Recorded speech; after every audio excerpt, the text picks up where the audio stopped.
Salam müəllimlər, hər birinizi xoş gördük. Mən Fəridə Xəlilli.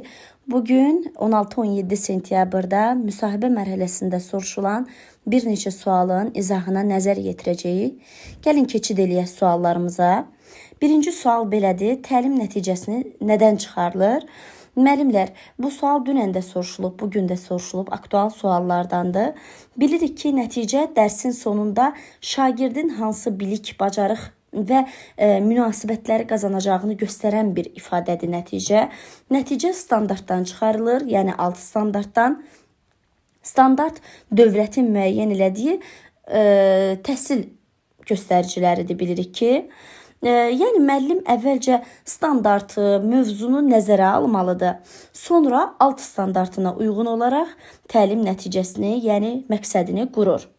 Belə, sonra nəticə ilə bağlı başqa bir sual ünvanlayıblar.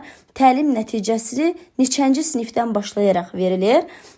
Bunu bəzən fizika, kimya müəllimlərindən soruşulub, çaşdırmaq üçün ki, 7-8-ci sinif deyə qeyd eləsinlər.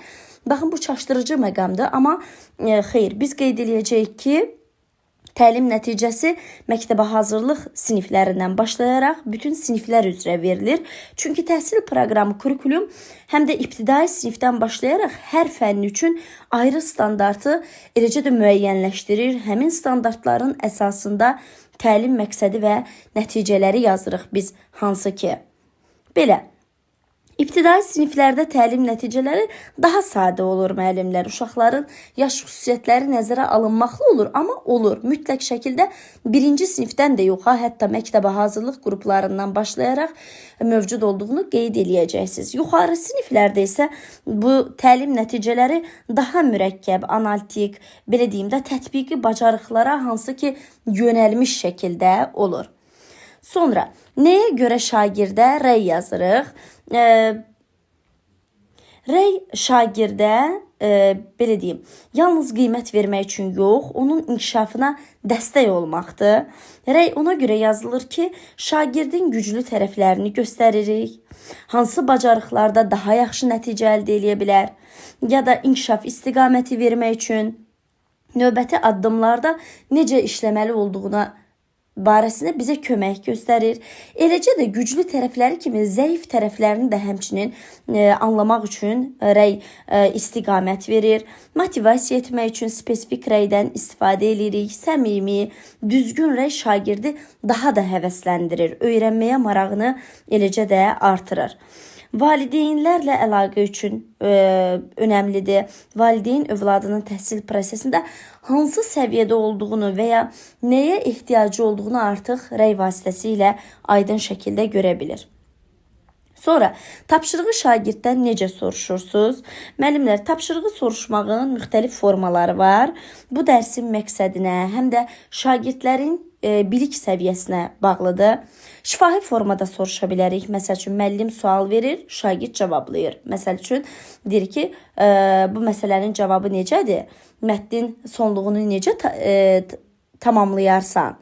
Yazılı formada ola bilər, dəftərdə, qeydlərində, şəkil sxem üzərində ola bilər, iş vərəqlərində də eləcə də ola bilər, qrup işi, cütlərlə iş formalarından istifadə edə bilərik. Üsullardan da istifadə edərik, məsəl üçün rollu oyunlardan, situasiyalardan. Belə, burada müəllim tapşırığı yalnız cavab almaq üçün yox, həm də şagirdin düşünməsini, izah eləməsini və əsaslandırmasını təmin eləyəcək formada əsas odur ki, soruşsun. Belə. Bir icmal nümunəsi danış. Bilirsiniz ki, şəxsi kabinetinizə 5 icmal nümunəsi gəlib, 5-inə də hazırlıqlı olun, amma birinə tam mükəmməl şəkildə hazırlıqlı olun. Sizin ixtiyarınıza buraxırlar. Çox zaman belə olur, deyilək, istədiyin birini danış. Və başlayırsınız icmal nümunəsini. Dərs prosesində həyəcanlanmayın. Normalda dərs prosesində ardıcılığı necə qurursunuzsa, dərsizi necə tədris eləyirsinizsə, icmalınızı da eyni ilə danışın. Daha sonra, şagird sənin dərsini bəyənmirsə nə edərsən? Bu, bugün soruşulan suallardandır. Müəllimlər, çox gözəl sualdır. Əgər şagird müəllimi bəyənmirsə, bu zaman biz emosional şəkildə deyil də, peşəkar şəkildə reaksiya verməliyik. Necə reaksiya verərik müəllimlər? Məsələn, bunun səbəbini öyrənə bilərik. Bəzən dərsin çətinliyindən ola bilər, ünsiyyət tərzimizdən ola bilər. Ünsiyyət tərzimizi dəyişməliyik, daha çox dinləməliyik şagirdi. Kobud və ya sərt üslubdan qaçmaq lazımdır. Empatiya qurmalıyıq, şagirdin yerinə özümüzü qoymalıyıq. Bəlkə o çətinlik çəkir bu mövzuda, ona görə qavramaqda da, izahda da çətinlik yaşayır. Daha sonra şagirdi motivasiya eləməliyik, uğurlarını görüb qiymətləndirməliyik. Fərdi söhbət apararam, problem varsa aradan qaldıraram. Şagirdlərin içində pərt eləmək olmaz. Daha sonra şagirdlə fərdi şəkildə söhbət apararaq problemi taparam, həllinə yönələrəm.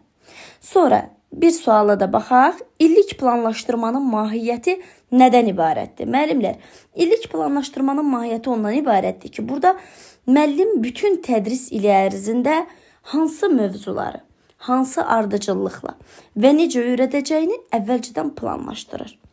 Məsələn, standart və burada illik planlaşdırmada standart və kurikuluma uyğunluq qeyd olunur.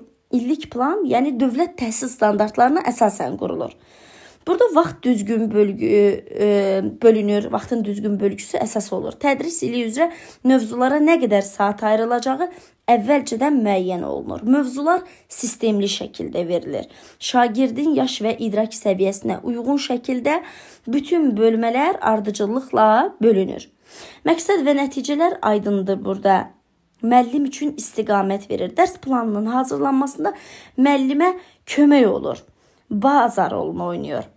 Ümumiyyətlə, illik planlaşdırma müəllim üçün, belə deyim, təlim prosesinin sanki xəritəsi kimidir. Hara gedəcəm, hansı mərhələdən keçəcəm və nəticədə nə əldə edəcəm. Belə müəllimlər, çalışdım ki, bir neçə sualın izahı ilə sizlərə kömək olum. Növbəti günlərdə müsahibədə iştirak edəcək müəllimlərə uğurlar arzu edirik. Sağ olun müəllimlər, ümid edirəm ki, izahımız faydalı oldu.